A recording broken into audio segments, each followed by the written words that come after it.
नमस्कार, आप देख रहे हैं इंडिया टीवी। आपके साथ मैं हूं मीनाक्षी जोशी और मेरे साथ मौजूद है हमारी शानदार ऑडियंस। शेक्सपियर ने कहा था, नाम में क्या रखा है, लेकिन उत्तर प्रदेश सरकार और कांवड़िए ये कह रहे हैं कि नाम में ही सब कुछ रखा है। नाम धर्म भ्रष्ट कर सकता है। सावन के महीने की शुरुआत हो चुकी है और इसी के साथ कांवड़ रूट पर नाम छिपाकर दुकान खोलने को लेकर विवाद भी शुरू हो गए हैं। सरकार कह रही है कि उसे ना किसी के नाम से कोई समस्या है और ना किसी के खान पान को लेकर कोई दिक्कत है।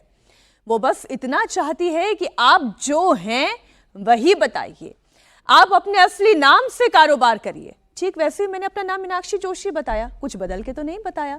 तो जो नाम है, जो काम है, उसमें कोई घालमेल नहीं होना चाहिए। अब कांवड़िए भी कह रहे हैं कि उन्हें भी नाम से समस्या नहीं है। सवाल उनकी तपस्या का है, सवाल उनकी आस्था का है। कांवड़िए कह रहे हैं कि दुकानदार अपने असली नाम से होटल चलाएं और उन्हें तय करने दें कि वो कहां खाना खाना चाहते हैं, कहां पानी पीना चाहते हैं। कांवड़ रूट पर नाम का मुद्दा अब सियासी रंग ले चुका है। अखिलेश यादव ये कह रहे हैं कि हर साल इससे लेकर विवाद होता है। सरकार एक डेडिकेटेड कांवड़ कॉरिडोर बनाकर इस समस्या का परमानेंट सोल्यूशन क्यों नहीं निकाल देती? वो ये कर सकती है, लेकिन डबल इंजन की सरकार कुछ नहीं कर रही है। अखिलेश यादव की ही पार्टी के नेता एसटी हसन तो ये कह रहे हैं कि कांवड़ियों के डर से लोग घर से निकलने से डरते हैं। एसटी हसन भले ही बढ़ा चढ़ाकर बोल रहे हों, लेकिन कांवड़ियों का एक व्यवहार ये भी तो है जिस पर सवाल खड़े हो रहे हैं। कांवड़ियों के द्वारा तोड़फोड़ और मारपीट के वीडियो भी अक्सर वायरल होते हैं। इसके अलावा कई बार ये शिकायतें भी आती हैं कि कांवड़िए नियमों का पालन नहीं करते, फिर चाहे वो कांवड़ की हाइट को लेकर नियम हो या फिर तय रूट को लेकर नियम हो। आज भी इन्हीं सब सवालों पर हम चर्चा करेंगे। इसके लिए हमारे साथ बेहद खास मेहमान जुड़ चुके हैं। हमारे साथ भारतीय जनता पार्टी से शिवम त्यागी मौजूद हैं, आरएलडी से मनोज चौधरी जी हमारे साथ हैं, हमारे साथ मुस्लिम राष्ट्रीय मंच के कन्वीनर मोहम्मद फैज खान जी हैं स्टूडियो में, गरीब नवाज फाउंडेशन के अंसार रजा और साथ ही मौलाना साजिद रशीदी जी, प्रेसिडेंट ऑल इंडिया इमाम एसोसिएशन। तो सवाल पूछा जाएगा कि शिव भक्ति में शुद्धता आखिर सांप्रदायिक कैसे हो सकती है, और क्या वाकई में कांवड़ियों के लिए एक अलग से रूट बनाया जा सकता है जो डबल इंजन की सरकार नहीं बना पा रही है, जो विपक्ष सवाल उठा रहा है। इन सारे सवालों पर हम करेंगे चर्चा, लेकिन सबसे पहले कुछ बयानात जो इस मुद्दे से जुड़े हुए आपके सामने। हम अपने तमाम श्रद्धालु और आस्था रखने वाले कांवड़ियों भाइयों को कहना चाहते हैं, समाजवादी सरकार बनेगी तो उनके लिए बहुत अच्छा सुंदर कॉरिडोर बनाने का काम हम लोग करेंगे और सड़क के किनारे जितने भी कारोबारी हैं उन्हें कोई असुविधा नहीं होगी, ट्रैफिक को चलने वालों को कोई असुविधा नहीं होगी। उसमें गाड़ियों की तोड़फोड़ भी है और 3 व्हीलर की भी तोड़फोड़ है, लोगों को भी मारा जा रहा है। हम तो इन शिव भक्तों से एक बात ये कहना चाहते हैं कि जिनकी आप भक्ति कर रहे हैं, जिनकी तपस्या कर रहे हैं, उनका नाम ही भोले है। उन्होंने कभी किसी को टॉर्चर नहीं करा, उन्होंने दिया है इंसानियत को, लिया नहीं है कुछ भी। तो क्या आप उनके अनुयायी हैं अगर आप इस तरह की हरकतें कर रहे हैं? क्या आपकी तपस्या कबूल करेंगे वो? तो मैं तो यही समझता हूँ कि ऐसे अराजक तत्वों के ऊपर कानून के हिसाब से कार्रवाई होनी चाहिए।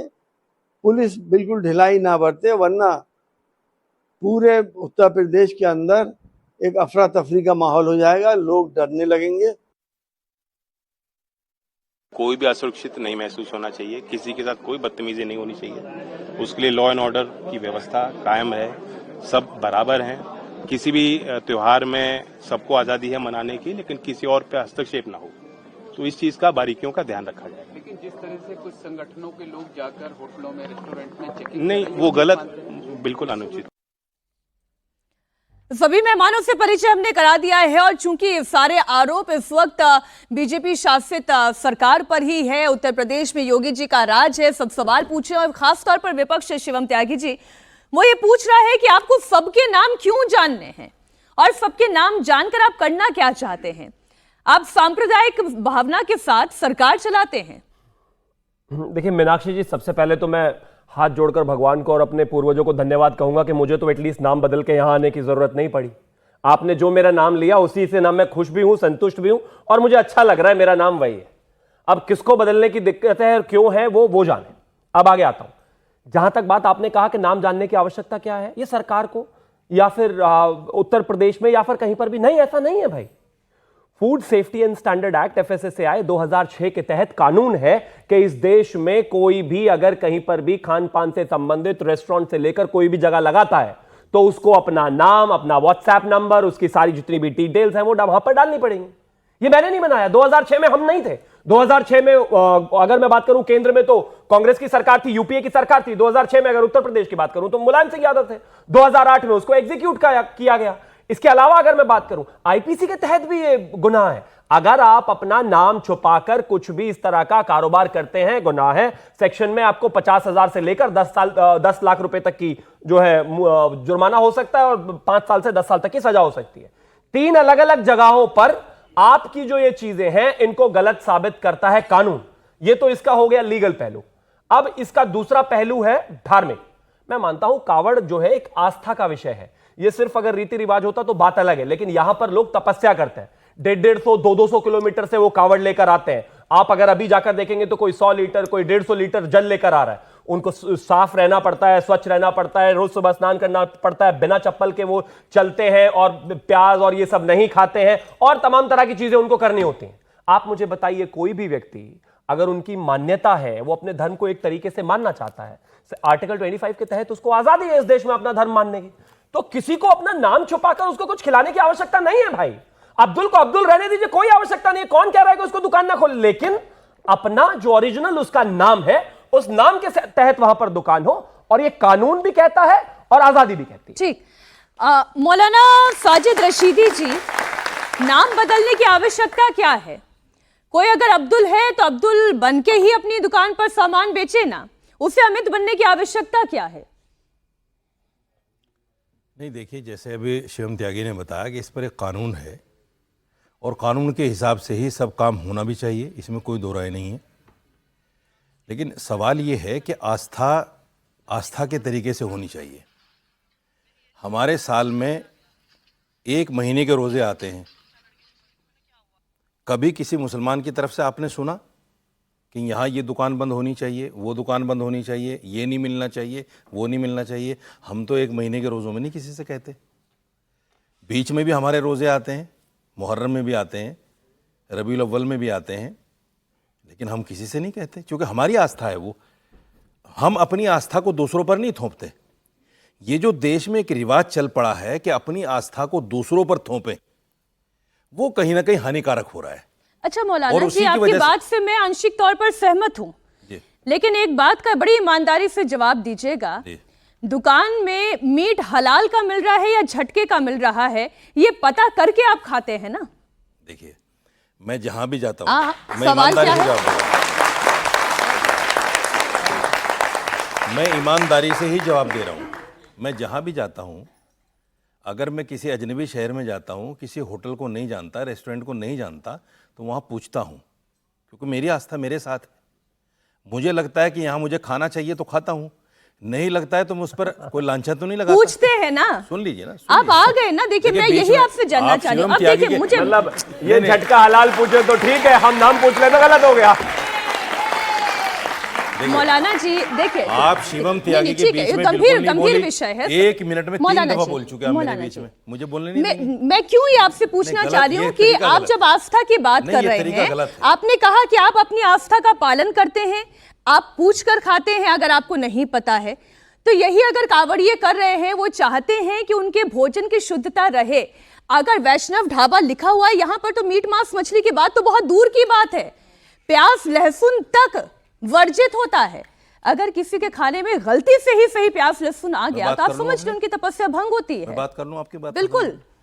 सवाल ये है कि जब साजिद रशीदी जाकर अपनी आस्था के मुताबिक पूछ सकता है, तो कांवड़िया क्यों नहीं पूछ सकता कि भाई यहाँ क्या मिलता है, क्या नहीं मिलता? दूसरी बात, वैष्णव ढाबे पर फिर बोल गई, फिर ये गलत बात है ना सर, ये तर्क तो दीजिए सर। तरीका गलत है। नहीं, गलत है मौलाना जी, ये तर्क मुझे बोलने नहीं दे रही है।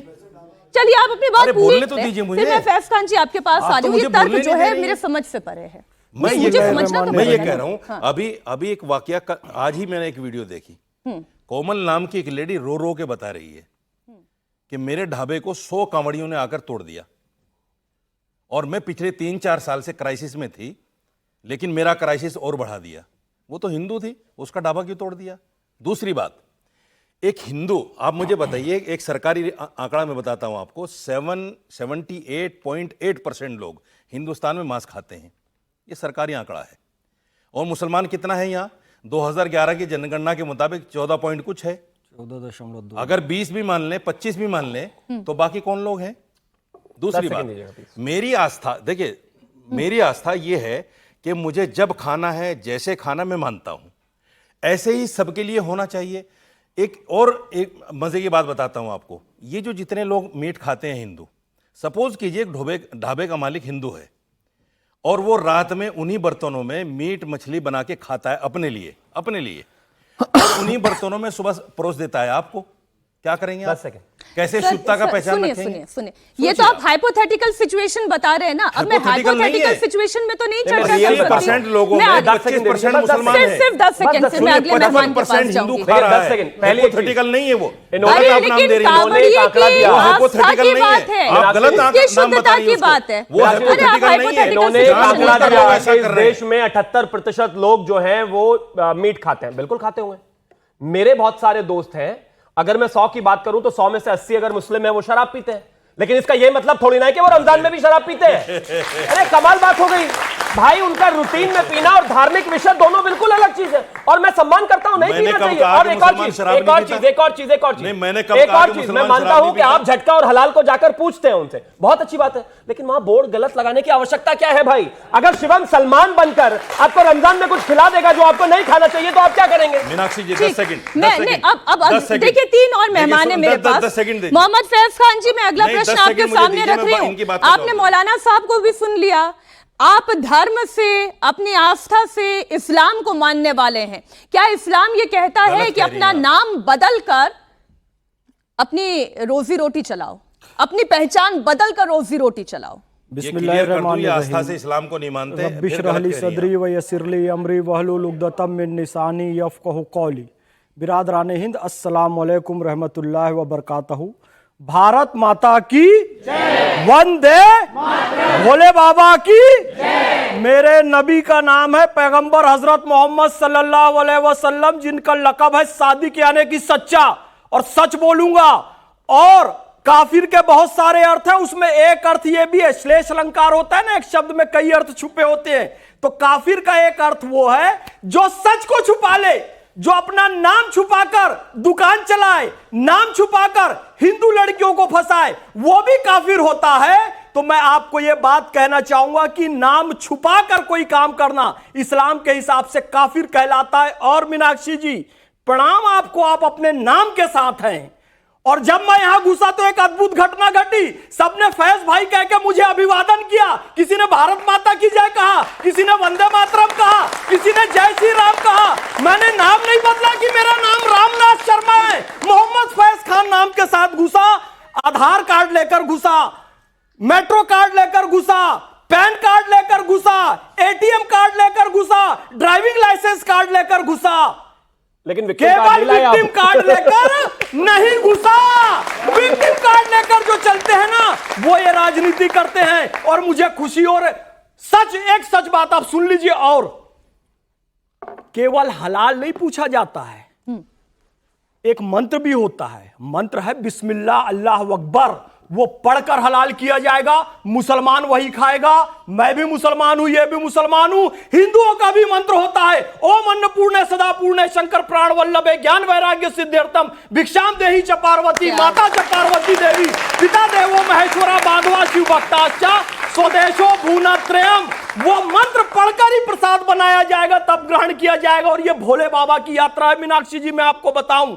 और भोले इतने भोले हैं, मैं अपने नाम के साथ जाऊंगा ना तो मुझे मना नहीं करेंगे, यार मोहम्मद फैज खान ऐसे निकालो, क्योंकि भूखे को अन्न, प्यासे को पानी, जय बाबा बर्फानी। उनके पास राम जी जाएंगे ना तो उन्हें भी स्वीकार, नमामि शमीशान निर्वाण रूपम विभुम व्यापकम ब्रह्म वेदा स्वरूपम। और रावण जाएगा, वो भी स्वीकार, जटाटवी गलत जल प्रवाह पावित स्थले गले वलंब लंबिता। भुजंग तुंग मालिकम डमट डमट डमट डमट निनाद वड्डमरवयम चकार चंड तांडवम तनो तुनः शिवा शिवम। क्योंकि दोनों अपने नाम के साथ गए, शाहरुख हो, सलमान हो, आमिर हो या पंचर बनाने वाले कासिम भाई हो, अपने नाम के साथ काम करते हैं तो इज्जत पाते हैं। आज इंडिया टीवी में इज्जत पा रहा हूं क्योंकि अपने नाम के साथ हूं, इसलिए अपने नबी का लक़ब आप चरितार्थ कीजिए, सच बोलिए, अपने नबी का लक़ब चरितार्थ कीजिए। अमीन उनका लक़ब है, किसी की अमानत में खयानत ना कीजिए। हिंदू भाई की आस्था है तो उसका सम्मान कीजिए, क्योंकि इस्लाम के तमाम फिरके कहीं पर सुरक्षित है ना, तो याद रखिएगा केवल भारत और भारत में सुरक्षित है। मैं शिवम भाई के साथ बैठकर खाना खाता हूं, मैं इनके साथ चाय पीता हूं, हम एक साथ बैठते हैं, बट इनको पता है कि इनका नाम मोहम्मद फैज खान है और मुझे पता है इनका नाम शिवम है। हम एक दूसरे से छुपाकर कोई काम नहीं करते मीनाक्षी जी। तो जब अपने नाम को लेकर इतना एहतराम हो सकता है तो फिर अंसार रजा जी ये बताएं कि नाम क्यों छिपाया जा रहा है, और नाम छिपाकर व्यापार करना ही क्यों, दुकान चलाना ही क्यों, क्यों किसी अनिल को अब्दुल बनना या अब्दुल को अनिल बनने की जरूरत है? मीनाक्षी जी, मैं इंडिया टीवी के मालिक शर्मा जी से गुजारिश करूंगा कि एक भागवत कथा का इंतजाम करें, उसमें फैज खान साहब को बुलाइएगा, किसी पंडित जी को मत बुलाइएगा। ठीक है। इसलिए कि डिबेट जो है ना, समर्थन दे दिया, हम डिबेट करने के लिए आए हैं, ठीक है ना, हम भी बहुत कुछ बोल सकते हैं, तालियां हम भी बजवा सकते हैं, आप बिल्कुल स्वतंत्र हैं सर, बोले। इसीलिए मैं कह रहा हूं कि भागवत कथा जब इनकी चोटी कटेगी और जब इनको मुंह से नहलाया जाएगा तब इनकी समझ में आएगा। क्या बदतमीजी है ये, क्या बदतमीजी ये है क्या बदतमीजी है अंसार जी? अंसार जी एक मिनट अंसार जी, एक मिनट अंसार जी, एक मिनट देखिए, मैं आप लोगों से बहस करने नहीं ये आया। गलत तरीका था, आपको अभी माफी मांगनी होगी, आपको अभी माफी मांगनी होगी। आपने किस तरीके की भाषा का इस्तेमाल किया? अभी क्या हुआ इटावा में? वो अभी इटावा में क्या हुआ? पीर अपने पैगंबर का नाम ले रहे हैं, एक मिनट। आप चोटी कटने की बात कैसे कह रहे हैं? क्यों इटावा में नहीं हुआ? इटावा, एक मिनट भाई, मैं आप लोगों से बहस करने नहीं नहीं आया, मुझे एंकर से करने आप दीजिए। मोहम्मद फैज खान जी मैंने सिर्फ एक बात कही आपसे, इटावा में क्या हुआ? क्योंकि इटावा में कथावाचक भाई हमारे यादव भाई अगर उन्होंने चोटी काटी है कि नहीं, बोल दिए तो आपको उनको इतनी पेशाब पीड़ा से क्यों हो रही नहलाया है? गया कि नहीं? अगर उन्होंने क्या गलत है क्या चार ये? श्लोक बोल मैं दिए गलत तो फैक्ट आपको दे रहा हूँ पीड़ा क्यों आपको, हो रही है? मैं गलत फैक्ट दे रहा हूँ आपको, पीड़ा क्यों हो रही है? मैं गलत फैक्ट दे रहा हूँ आपको, आप मुझे बताइए क्या इटावा में नहीं हुआ? अंसार जी, क्या इटावा में नहीं हुआ? मोहम्मद फैज ने किया? क्या मोहम्मद फैज ने किया? क्या वो शिवम त्यागी ने किया? क्या वो अंसार रजा ने किया? मैं आपसे सवाल पूछ रही हूँ, सनातन के 4 श्लोक बोल दिए, आपको आपत्ति? एक मिनट, मैं बात कर रही हूँ। ऐसा मत करो भाई, ऐसा मत करो, अंसार जी, मुझे मैं फिर एंकर से दोहरा बात रही करने दो हूँ, भाई। मैं फिर दोहरा रही हूँ। अगर हमसे आपको कोई तकलीफ है तो मैं चला जाता हूं। अंसार जी, सवाल मैं पूछ रही हूँ, जवाब आपको देना है। मैं आपको दे रहा हूँ, आप जो सवाल कुछ का इटावा में हुआ क्या गलत हुआ? इटावा में जो हुआ गलत हुआ, छोड़िए। तो मैं भी कह रहा हूं मैं आपसे ये पूछ रही हूँ कि अगर सनातन के 4 श्लोक मोहम्मद फैज खान ने बोल दिए तो आपको इतनी आपत्ति क्यों? कोई आपत्ति आपको विचलित, हम भी पढ़ते हैं, हम भी श्लोक पढ़ते हैं, क्यों विचलित हो गए? लेकिन हम यहाँ डिबेट करने आए हैं। अरे उन्होंने हम ताली बजवाने नहीं आए हैं। अरे आप पढ़िए ना, आपको जो पढ़ना है पढ़िए। हम पढ़ के सुनाते हैं आपको। नाम बदल के व्यापार क्यों करना? अब सुनो, पॉइंट पर हो गया बात। अब सुनिए, जो लोग भी अपना नाम बदल के कारोबार कर रहे हैं वो बिल्कुल गलत कर रहे हैं। ना ये इस्लाम सिखाता है, ना भारत का कानून सिखाता है। एक मिनट, परफेक्ट। दूसरी चीज, मैं नहीं चाहता कि किसी हमारे काबड़ भाई की आस्था किसी भी तरीके से खंडित हो। मैं ये कहता हूं उनका एहतराम होना चाहिए, उनका अदब होना चाहिए। वो बड़ी मेहनत से, अपनी आस्था से अपना जो है वो जल लेकर के आते हैं और जहां अर्पण करना होता है वहां को वो करते हैं। उनका एहतराम होना चाहिए। और पूरे रास्ते में उत्तराखंड से दिल्ली तक मैं आपको 50 कैंप बता दूंगा जहां मुसलमान उनके पैर दबाने का इंतजाम करते हैं, उनके खाने पीने का इंतजाम करते हैं। आप मुस्तफा दिल्ली चलिए, स्वागत है, तालियां होनी चाहिए, स्वागत करिए। ताली, मैं बात सुन लो मेरी। लेकिन हिंदुस्तान में डबल कानून है, डबल कानून है। यस, मैं बताता हूं आपको। हाँ। अगर हमारा मुसलमान भाई 5 मिनट ईद की नमाज के लिए अगर कह दे कि हम बाहर पढ़ेंगे तो चिट्ठी आ जाती है कि लाइसेंस रद्द कर दिया जाएगा, पासपोर्ट रद्द कर दिया जाएगा और जेल में डाल दिया जाएगा। हुआ कि नहीं हुआ संभल में? बोला मेरठ में हुआ कि नहीं हुआ? नमाज पढ़ना कहाँ पढ़ी जाती है? नमाज कहाँ पढ़ी जाती है? देखिए मैं बताता हूँ आपको, नमाज मस्जिद में पढ़ी जाती है, और अगर जगह नहीं होती है तो हिंदुस्तानी होने के नाते जो हमारे मुल्क का कानून है, जो हमारे मुल्क की आस्था है, वो ये कहती है कि भाई जहां जगह मिले वहां पढ़ लो, 5 मिनट का तो काम है, सड़क इसमें पे बुराई क्या है? क्यों क्यों क्या सड़क पे जागरण नहीं होते?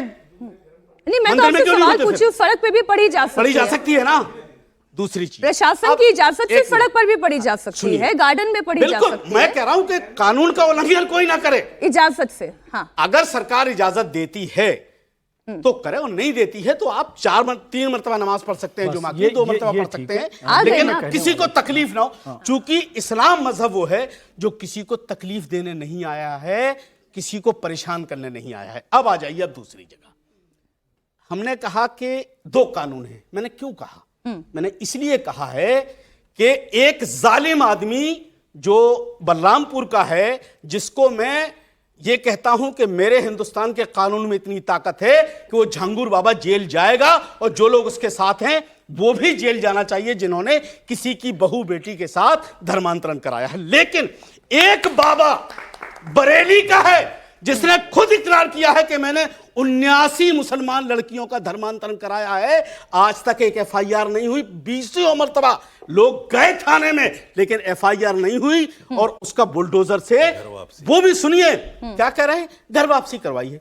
अच्छा, अगर कोई एक आदमी, नहीं, आपने एक जो पॉइंट उठाया, मैं पहले इसी पर जवाब ले लूं। क्या देश में 2 कानून चल रहे हैं? हिंदुओं के लिए अलग चल रहा है, मुसलमानों के लिए अलग चल रहा है। हालांकि अंसार जी, जो आपने कहा ना कि सड़क पर नमाज अगर इजाजत है तो बिल्कुल पढ़ी जा सकती है, सड़क पर जागरण भी तभी किया जा सकता है जब इजाजत है, तो ये एक पहलू हो गया। लेकिन क्या 2 कानून चल रहे हैं? अच्छा, मुझे एक चीज बताइए, 18 साल की कोई महिला है या कोई बच्चा है, बेटी है, और अगर वो अपना धर्म परिवर्तन करना चाहती है, वो सोनिया से सानिया या सानिया से सोनिया बनना चाहती है, तो उसको रोका जा सकता है क्या? रोका जा सकता है क्या? उस पर FIR होनी चाहिए क्या? उस पर कोई विषय होना चाहिए क्या? मुझे बताइए, अगर किसी ने अपनी मर्जी से, स्वेच्छा से धर्मांतरण किया है, वो आजाद है। इस देश में अगर मोहम्मद यूसुफ दिलीप कुमार होकर जो है इतना नाम कमा सकते हैं तो वो कमा सकते हैं, वो आजाद है। कोई और धर्म बदल कर अगर विवाह करता है या कुछ भी करता है, वो आजाद है, वो कर सकता है, और वो कानून के तहत कर सकता है। लेकिन अगर किसी को जबरन धर्म परिवर्तन कराया जा रहा है, उसको गलत नाम बताया जा रहा है, उसे पैसों का लालच दिया जा रहा है, उसके साथ जो है बदसलूकी की जा रही है। झांगुर बाबा ने कराया ना अभी, भाई कहां हुआ? अभी झांगुर बाबा ने कराया, किया है 200 करोड़ रुपए की फंडिंग। हाँ, बहुत अच्छे, 200 करोड़ रुपए। अभी बीच में बोलने को लेकर कितने चिल्ला रहे थे, एक करके अभी अपने आप देखिए लगातार शुरू हो गए।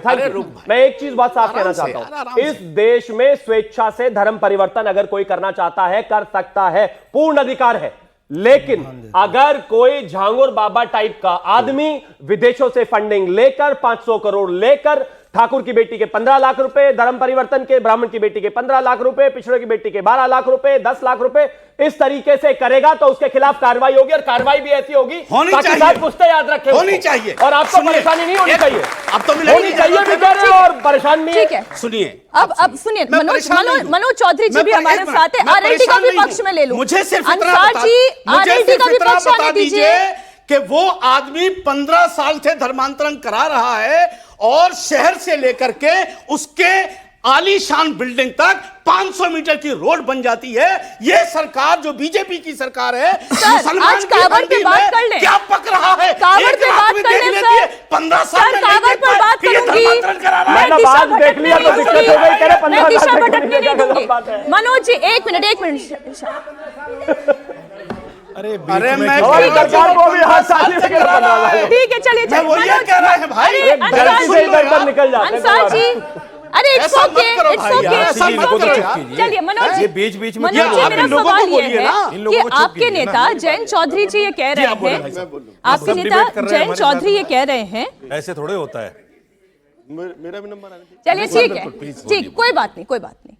आपके नेता जयंत चौधरी भी ये कह रहे हैं कि जो बवाल हो रहा है, जो घटनाएं हो रही हैं, वो गलत हो रही हैं। इसमें कांवड़ियों पर भी मैं प्रश्न चिन्ह खड़ा करती हूँ, जो लोग हंगामा करते हैं, तोड़ फोड़ पर उतारू आते हैं, मैं इससे तो सहमत हूँ। लेकिन जब जयंत चौधरी ये कहते हैं कि नाम बदलना, होटल में नाम पूछना, ये गलत है, इस तरीके का व्यवहार नहीं होना चाहिए, तो फिर मेरा सवाल आपसे भी वही है जो इस वक्त मैं मौलाना साहब से पूछूं, नाम पूछना गलत क्यों है? आपने शायद उनका बयान नहीं सुना या हमारी पार्टी का बयान नहीं सुना या हम लोगों की आपने सोच नहीं सुनी। कल भी उन्होंने जयपुर में यही बयान दिया था कि जिस तरह से नाम पूछ के उत्पात मचाया जा रहा है वो गलत है। कानून को कभी भी हाथ में नहीं लेना चाहिए, कानून सबके लिए। यदि मौलाना जी ने अभी एक बात बोली, मुझे आपत्ति है कि पेशाब से नहीं लाया जाएगा, तो यशपाल जो मेरठ में या मुजफ्फरनगर में कर रहा है कि वो कपड़े उतरवा के देख रहा है, मेरा उसके खिलाफ भी विरोध है। इनके खिलाफ विरोध है तो उनके खिलाफ है। ये पश्चिम यूपी है मीनाक्षी जी, यहाँ का मिजाज थोड़ा सा अलग है। शायद मौलवी साहब उस चीज़ को नहीं जानते होंगे, ये स्पक्ष ये भाईचारे का मिजाज है। ये चौधरी चरण सिंह जी की बहुत महान लोग यहाँ पर हुए, हम भाईचारे के साथ में रहते। ये कोई कावड़ लेने नहीं गया होगा, मैं कावड़ लेके आया हूँ। और आप यकीन मानिएगा मीनाक्षी जी, जब मैं हरिद्वार से लेके आया तो मुजफ्फरनगर में एक क्रॉसिंग है जहां खाला पार्क कहा जाता है, वहां मुसलमानों ने भी उसी तरह से सीवर लगाए हुए थे और उसी तरह से हम लोगों की सेवा कर रहे थे। ये भाईचारा। लेकिन कुछ लोग नए नए अपनी शक्ल दिखाने के लिए, टी पे अपने आप को चमकाने के लिए और अपना नेम फ्रेम बनाने के लिए माहौल को बिगाड़ने की कोशिश कर रहे हैं। मेरी पार्टी को इस बात पे आपत्ति है। धर्म के नाम पर, जाति के आधार पर, धर्म के आधार पर कभी भी खिलवाड़ नहीं करना चाहिए। आस्था का जहां तक केंद्र है, जिसकी जो आस्था है दूसरे धर्म को उसका पालन करना चाहिए और उनकी धाराओं का, उनके विश्वास का उनको सम्मान रखना चाहिए। मतलब जो नाम है वही नेम प्लेट पर होना चाहिए, इसमें आप सहमत कुछ नहीं है, कुछ बुराई नहीं है। ठीक है, ये यहाँ पे आरएलटी का पक्ष आ गया। लेकिन मेरा तो प्रश्न आपकी सरकार से भी, वो यही प्रश्न अखिलेश यादव भी उठा रहे हैं। अखिलेश यादव ये पूछ रहे हैं ना बीजेपी से कि आपकी सरकार को इतना समय हो गया, हर साल कांवड़ यात्रा के दौरान एक ही तरीके का बवाल, एक ही तरीके का हंगामा, नाम, कभी तोड़फोड़, आप ये कॉरिडोर क्यों नहीं बना देते? एक तो मुझे लगता है कि अखिलेश यादव जी कभी जो है कावड़ लेकर नहीं आए, तो मुझे नहीं लगता उनको इस बात का ज्ञान है। मैं साफ बताता हूं, क्योंकि कॉरिडोर से अर्थ क्या होता है, आप सभी ने कांवड़ी यात्रियों को आते हुए देखा होगा। अगर दो सड़क है, एक आने की एक जाने की, और खास तौर पर जब कांवड़ यात्रा शुरू होती है तो एक साइड जो है वो पूरे तरीके से कांवड़ियों के लिए ब्लॉक कर दी जाती है और वो उस पर रोड पर चलकर वो आगे जाते हैं। फिर उसके बाद कुछ लोग होते हैं पूरा महादेव में कांवड़ का अर्पण करते हैं, कुछ लोग होते हैं अपने गांव के मंदिर में करते हैं। मतलब आप मानते हैं कि हर एक गांव के हर एक व्यक्ति के लिए खास तौर पर अलग से कॉरिडोर बनाया जा सकता है। वो कॉरिडोर अलग से डेडिकेटेड ही है उनके लिए। और एक और जो चीज है, ये घटनाओं का जो विषय है, अखिलेश यादव जी को सिर्फ कावड़ पर ही जो घटनाएं इस तरह की हैं वो क्यों दिखती हैं? अभी पिछले दिनों मुहर्रम का जुलूस हुआ इस देश में, और मैं कुछ डेटा आपको देता हूं। बिहार के हाजीपुर में एक बस में टक्कर मार दी जुलूस वालों ने और फिर उसमें आग लगा दी बस में। कहीं खबर देखी आपने? बिहार में कटिहार में महावीर मंदिर के अंदर पत्थरबाजी हुई इस तरह के प्रोसेशन के दौरान ही। दरभंगा बिहार में जुलूस के दौरान एक दरोगा के पैर में गोली मार दी जब मुहर्रम का जुलूस निकल रहा था। इसके अलावा मध्य प्रदेश में राजगढ़ में रूट जो बनाया था पुलिस ने, उस पर ना चलकर किसी और पर जुलूस चला गया और फिर आगे जाकर पुलिस की जीप में आग लगा दी। इसके अलावा उत्तर प्रदेश के बरेली में यही हुआ, फरीदपुर में यही हुआ, तमाम जगह यही हुआ। आपने सवाल जवाब सुना कहीं उस पर? किसी नेता की कोई बाइट सुनी आपने? ऑपोजिशन के किसी आदमी ने कहा कि ऐसा क्यों होता है, इस पर बेहतर करने की आवश्यकता है? कावड़ को टारगेट करने की क्या आवश्यकता है भाई? पिछले साल 5 करोड़ कावड़ी आए थे। मैं मानता हूं कि इसमें कहीं कोई दो राय नहीं है कि छुटपुट अगर कहीं घटनाएं होती है उनको सरकार देख रेख में चीजें बेहतर करती है, लेकिन बदनाम करने की आवश्यकता नहीं है। जब 5 करोड़ लोग अपनी श्रद्धा को लेकर 200 किलोमीटर 250 किलोमीटर जल लेकर आते हैं, तो मैं मानता हूं उसमें अगर कोई 1 2 3 या 10 लोग ऐसे हैं, उनको निकालकर अलग भी किया जाता है और उनको सजा भी दी जाती है। इतनी सी बात है। मैं मानता हूं इसको कोई भी समझ लेगा तो बहुत ज्यादा मेहनत करने की आवश्यकता ही नहीं लगेगी उसको। खैर, यहाँ हमारे पास समाजवादी पार्टी से कोई आज प्रवक्ता है नहीं, वरना प्रश्न तो मेरा सपा से भी था कि भाई 5 साल आपकी सरकार जब रही तभी कोई कॉरिडोर बन जाता तो फिर क्या गलत था? कुछ सवाल मैं अब ऑडियंस से ले रही हूं, उनका भी आप कॉरिडोर से संबंधित मैं एक चीज और बताना चाहूंगा और प्रश्न किससे कॉरिडोर से संबंधित एक और चीज मैं बताना चाहूंगा, यदि आप मुझे। चौधरी चरण सिंह जी, एक पट्टी बनाई गई है मोदी नगर से, मुजफ्फरनगर से, मंगलौर से ही शुरू हो जाती है और वो आती है। वो बाद में बंद इसलिए हुई क्योंकि एक तो शिवम भाई वो ठीक कह रहे हैं, क्योंकि कावड़िया कुछ हरियाणा के लिए चले जाते हैं, कुछ राजस्थान के लिए, क्योंकि वह नहर बह रही है, वहाँ हर साल कोई ना कोई बड़े हादसे होते थे जिनके कावड़ियाओं को नुकसान होता था। तो बाद में ये अलॉट ये पूरा रास्ता किया गया कि कावड़िया यहाँ से सुरक्षित वापस आ सके। तो इसमें जो अखिलेश यादव जी कह रहे हैं एक नया कॉरिडोर, तो नया कॉरिडोर तो ऑलरेडी पहले था लेकिन वो सुरक्षित नहीं था, और ये एक जो सड़क है वो उसी के लिए अतिरिक्त की गई है, इसमें कोई बुराई नहीं है। आपका प्रश्न? मेरा नाम विजय कौशिक है। मैं साहब से बोलना चाहता हूँ, यही पूछना चाहता हूँ कि ये जो कांवड़ जाती है, यात्रा चलती है, हमारी कितनी आस्था है शिव में। शिव ही सब कुछ है, हमारा शरीर सब कुछ शिव ही है। हम ये चाहते हैं कि जिस आदत के साथ हम करते हैं, आप भी हम लोगों में से एक है। अगर आप देखें तो आपके पूर्वज भी हम लोगों में से थे। तो आपसे ये दरखास्त है कि उसमें आप नाम छुपाने वाली चीज़, ये अगर संस्कार अगर आप आगे लोगों को दें जैसे सनातन धर्म में देते हैं, तो अगर आप लोग वो दें तो वो भी बहुत अच्छा है। ये आप किससे बोलना चाह रहे हैं? आपसे? हाँ ठीक, मौलाना साजिद रशीदी जी, अंसार, अच्छा अंसार रफ़ा पास जी। नहीं करना, दोनों में से कोई भी जवाब दो, एक ही बात है। मैंने पहले भी इस बात को कहा है कि उनका एहतराम होना चाहिए, किसी को नाम छुपाने की जरूरत बिल्कुल नहीं है, न किसी की आस्था से खिलवाड़ होना चाहिए, और ना ये हम कोई सबक देते हैं। अगर कोई इंडिविजुअल कोई आदमी, जैसा शिवम भाई ने बड़ी आसानी से कह दिया कि 5 करोड़ में छोट-मोट घटनाएं हो जाती हैं, वो मुहर्रम की सारी घटनाएं गिनवा दी। मैं यही कह रहा हूं ना कि जब डबल स्टैंडर्ड, मैं कह रहा हूं इधर भी तो छोट-मोट घटनाएं हो सकती हैं, तो आप एक लेकिन उन छोट-मोट घटनाओं पर डिबेट नहीं हुई जी। देखिए सर, आप कोई हंगामा भी नहीं हुआ, आप बोल रहे अखिलेश हैं। यादव जी का बयान भी नहीं आया, सर सुनिए, किसी को वो बुरे भी नहीं लगे, चुपचाप आए और चले गए। कब क्या हुआ पता नहीं चला। अगला प्रश्न ले लेते हैं। अगला मैं ज्यादा से ज्यादा ऑडियंस को इन्वॉल्व करना चाह रही हूँ। एक और सर, मेरा नाम अनमोल गुप्ता है और मेरा सवाल मौलाना साहब जी से है कि सर, अगर हम हिंदुस्तान में रह रहे हैं और हम अपनी शिव जी में भक्ति रखते हैं, तो क्या हमारे को हिंदुस्तान के अंदर भी एक कॉरिडोर बनाना पड़ेगा अपनी शिव भक्ति को जाहिर करने के लिए? ये जिंदाबाद वाला सवाल है यार। ये सब देखो, इस पे ताली बजना चाहिए। मतलब बीजेपी की बात नहीं हुई तो आपने ताली नहीं बजाई। मौलाना मैं समझ गया। मैं ये कह रहा हूं, सुनिए, बहुत अच्छी बात कही, और अखिलेश यादव ने जो बात नहीं, कही, अब जवाब भी आने दीजिए मौलाना जी। मौलाना साजिद रशीदी जी, ये सवाल आपके लिए था। नहीं, देखिए, ये देश पूरी दुनिया में इसलिए जाना जाता है कि यहाँ हर धर्म का आदमी अपनी आस्था के साथ, अपनी पूजा पद्धति के साथ मिलजुल कर रहता है। ये शब्द याद रखना, मिलजुल कर। और ये जो सियासी नफरतें फैल रही हैं, इनको भी समझने की ज़रूरत है। आज जिस तरीके से आप लोग हमें बार बार नोक कर रहे हैं ना, ये सियासी नफरत है, इसको भूल जाना चाहिए हमें। हम उस देश के वासी हैं, आज से नहीं है हम ज़माने से एक साथ रह रहे हैं। जैसे अभी भाई ने कहा कि हमारे पूर्वज हिंदू थे, हम ठीक है कन्वर्टेड मुसलमान हैं, इसमें कोई दो राय नहीं है। आज हमारे हिंदुओं से वही रिश्ते हैं, दूध और खून के रिश्ते हैं हमारे, कैसे भूल सकते हैं हम। मैं आपको एक वाकया बताता हूँ। मेरे यहाँ नवासा हुआ तो उसे गाय के दूध की ज़रूरत थी। अब गाय तो मुसलमान पालता नहीं डर की वजह से, क्योंकि कुछ भी हो जाता है फ्रिज चेक कर ली जाती है, गाय तो बहुत दूर की बात है। तो गाय की दूध की ज़रूरत थी। मेरे पड़ोस में एक सुरेश नाम का लड़का है, वो मेरा साथी भी है, दोस्त भी है। उसको पता चला तो उसने 6 महीने गाय का दूध फ्री में दिया मुझे। हमारे रिश्ते ऐसे हैं आज भी हिंदुओं से। ये तो बड़ी अच्छी हिंदू बात, हमारा बड़ा भाई है। लेकिन सुनिए, ये बहुत अच्छी बात अभी मौलाना जी बता रहे हैं। मोहम्मद फैज जी, गाय थी तो 6 महीने दूध दिया, वरना गायब भी हो सकती थी अगर ये पालते तो। देखिए, शिवम ये नफरत, ये है वो नफरत, इसको नफरत, ये है वो नफरत, इसको दूर करने की जरूरत है। एक मिनट, ये आपके दिमाग में भरी जा रही है। मेरा प्रश्न आने दीजिए, मेरा प्रश्न आने दीजिए। मैं सियासी नफरत पर ही आ रही हूँ, आपके दिमाग में। मैं सियासी नफरत पर ही आ रही हूँ। आपको वहां से डिबेट चलाना है तो शांत होकर बैठ जाइए। मोहम्मद फैज जी, मेरा सवाल ये है, जिस सियासी नफरत की बात कर रहे हैं मौलाना जी, ये सियासी नफरत है क्या?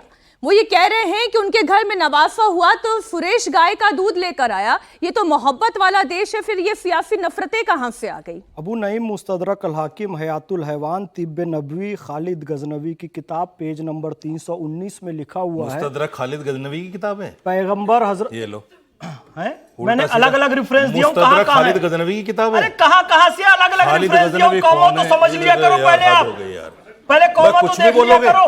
यानी हमने 12 साल मौलियत पढ़ी है, कुछ आपको कौमे का ज्ञान नहीं है, आप जो चाहे बोल के निकल जाओगे। मुस्तदरक अल हाकिम हयातुल हैवान किताबें हैं सारी खालिद गजनवी ने लिखी, जो कि खालिद गजनवी द्वारा एडिटेड है।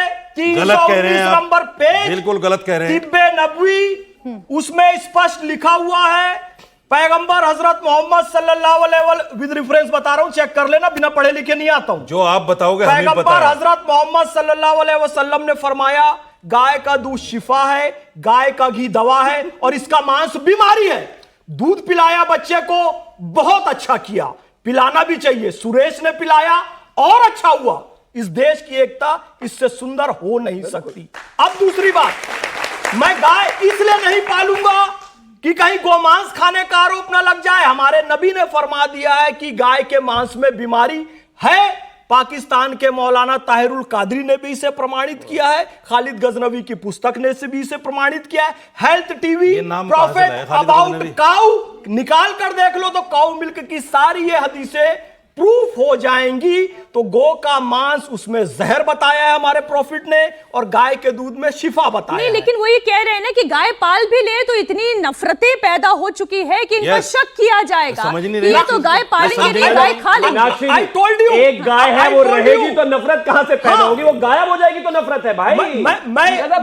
मैं ये कह रहा हूं, गाय को पूरे बेच देश कौन में रहा है? एक मिनट, गाय को बेच में हिंदू रहा है, बात आ जाए। मुसलमान गाय मुसलमान तो पाल बेच ही नहीं रहा रहा है, है। हाँ, मैं गाय पाल रहा हूं, एडवोकेट दादू खां जोइया वो गाय पाल रहे हैं, हमारे मेवात के कई सारे मुस्लिम राष्ट्रीय मंच के भाई गाय पाल रहे हैं, गाय की सेवा कर रहे हैं, हर महीने गाय का घी भी भेज रहे हैं, दूध भी भेज रहे हैं, कहीं मैं कोई आपको दिक्कत बताऊं नहीं है। सियासी मीनाक्षी नफरत जी, का। इसके एक मिनट, साथ एक मिनट, एक मिनट। इसके साथ फेस्टी एक मिनट, मैं बताऊं सियासी नफरत कहां है। जब उन्होंने सनातनी श्लोक पढ़ा तो इन्होंने इटावा का रेफरेंस दे दिया, यहां नफरत है। क्यों गलत दिया नहीं, मैंने? नहीं, नहीं। क्या गलत दिया मैंने? ये कहां से नफरत हो गई? ये कैसे नफरत हो गई? वो भी रेफरेंस दे रहे हैं, कैसे ये हो भी गई? रेफरेंस दे रहे हैं। ये नफरत कैसे हो गई? ये नफरत कैसे हो गई?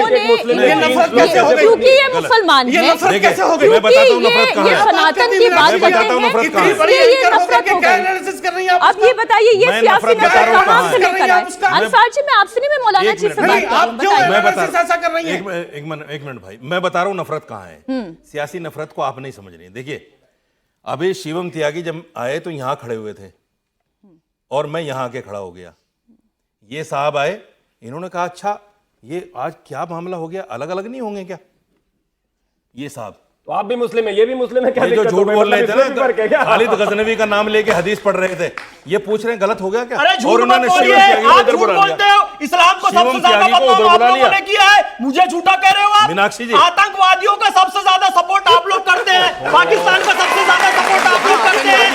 डॉक्टर भोला शंकर, ये नाम भी लोगों ने रखा था, पता है? जिन्होंने कंधार फ्लाइट को हाईजैक किया था, उसमें नाम क्या रखा था? भोला मीनाक्षी जी, मैं बात पूरी कर लूं। मीनाक्षी जी, मैं बात पूरी कर लूं। मुझे नहीं अंदाजा था कि इस तरह की डिबेट होगी। आज तक पहलगाम हमले पर खुलकर इन्होंने मैं विरोध अपनी बात नहीं किया। पूरी कर लूं, मैं अपनी बात पूरी कन्हैया लाल कर की लूं। हत्या को खुलकर इन्होंने कंडेम नहीं किया। एक मिनट में मीनाक्षी जी, मैंने 4 सनातनी श्लोक पढ़े ना और इनके सीने पर सांप लौटने लगा ना, मैं किसी को चिढ़ाने के लिए श्लोक नहीं पढ़ता हूं, अपनी आस्था से कुरान और श्लोक पढ़ता हूं, लेकिन आज चिढ़ाने के लिए इनको बोलूंगा, भूत पिशाच निकट नहीं आवे, महावीर जब। अच्छा सुनिए, ठीक है, आज इसी नोट पर हम मीनाक्षी इस जी। डिबेट को यहीं विराम दे रहे हैं। ये सनातनी आस्था का पर्व कावड़ यात्रा का समागम है।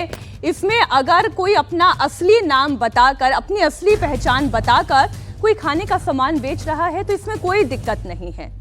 नाम पढ़कर भी एक कावड़ी वहां पर अपना भोजन कर सकता है, लेकिन जब झूठ परोसा जाता है तब मन में शंकाएं पैदा होती है। लेकिन वहीं कावड़ियों को भी इस बात का पूरा ख्याल रखना है कि कावड़ लेकर अगर वो हाईवे से निकल रहे हैं, गलियों से निकल रहे हैं, मोहल्लों से निकल रहे हैं, तो केवल अकेले वो रोड पर नहीं चल रहे हैं, उनके साथ साथ और भी बहुत से सनातनी और गैर सनातनी भी सड़कों पर रह रहे हैं, वहां से गुजर रहे हैं। ये आपसी समझ की बात है, ये प्रेम और भाईचारे की बात है। बहुत बहुत शुक्रिया आप सभी मेहमानों का हमारे साथ इस चर्चा में शामिल होने के लिए, बहुत धन्यवाद।